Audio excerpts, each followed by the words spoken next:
also like to extend the special congratulations to the newly elected President of Romania, Nicu Șordan, who has joined us today only, as you said, 1 week after your inauguration. Welcome. Over time, we have seen the Bucharest 9 became an essential link that brings the region countries closer together. Today's meeting, with participation of our Nordic allies and Ukraine, reflects the growing pressure on NATO's eastern flank and our response to it. Our response is to widen and deepen the cooperation on security and defense from far north and to the Baltic Sea and to the Black Sea.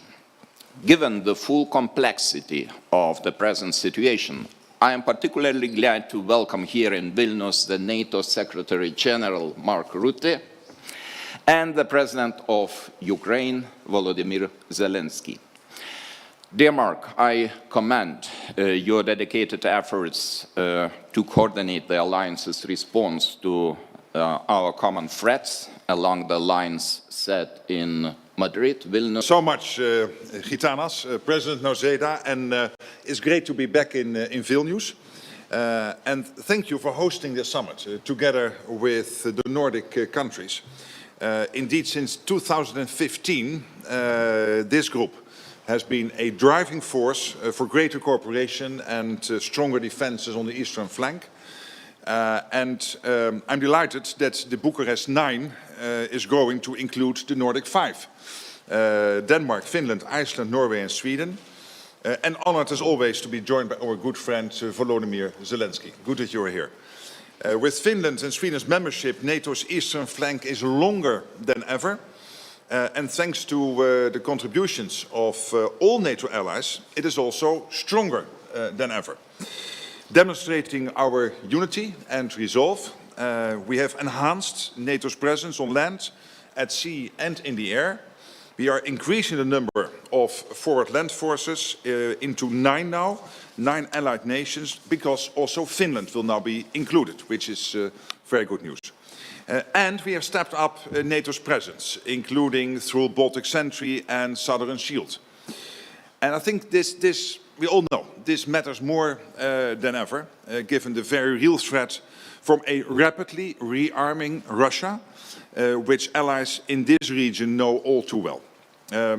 Our discussions today come at a crucial time. Later this week, indeed, NATO defense ministers will first meet in Brussels to agree ambitious new capability targets linked directly to our defense plans.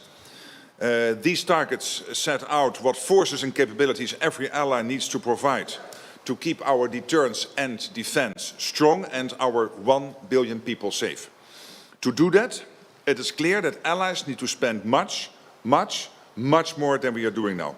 And that is why ramping up defense spending and production will be at the top of our agenda for the summit in The Hague, which will take place in just over 3 weeks. When we look at the key messages, I think it is this: spending more and producing more.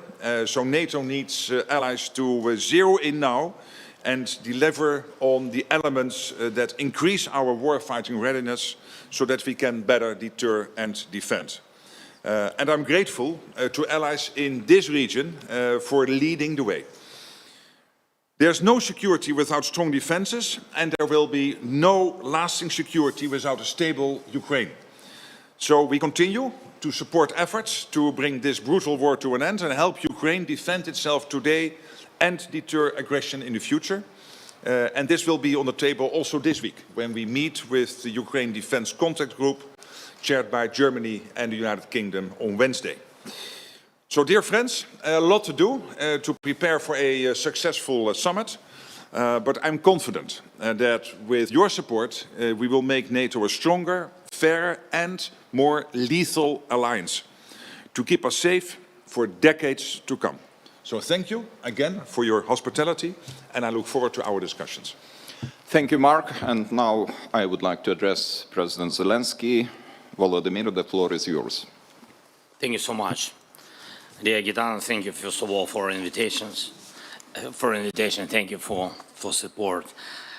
This is a special moment. On the one hand, Russia has launched its summer offensive, but on the other hand, they are being forced to engage in diplomacy. And this is both a challenge and a real opportunity for us all, a chance to try to end this war. First, as before, our top priority is supporting our defense, and I'm grateful for all the support packages and for every investment in weapons production in Ukraine and for the development of production in your countries as well. Europe, together with America, has better weapons than Russia. We also have stronger tactical solutions. Our Operation Spiderweb yesterday proved that.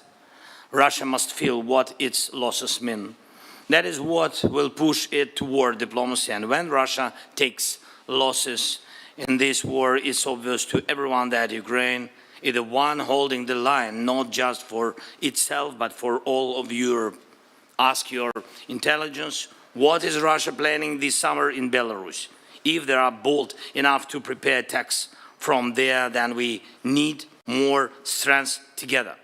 And right now, that means strengthening Ukraine so we can stop this war and prevent it from spreading. That's why weapons production matters. Ukraine can cover up to 40% of its weapons need with domestic production, but this requires stable funding. Our operations show how much impact investments, especially in drones, can have.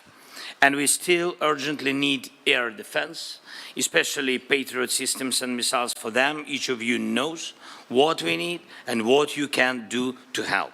Decisions are needed. Second, we must do abducted children, and all key issues can be resolved at the level of leaders. And if Russia undermines even this initial agenda, and if the Istanbul meeting brings nothing, that clearly means strong new sanctions are urgently needed from the EU's 18th package and from the United States, specifically the strongest sanctions President Trump promised.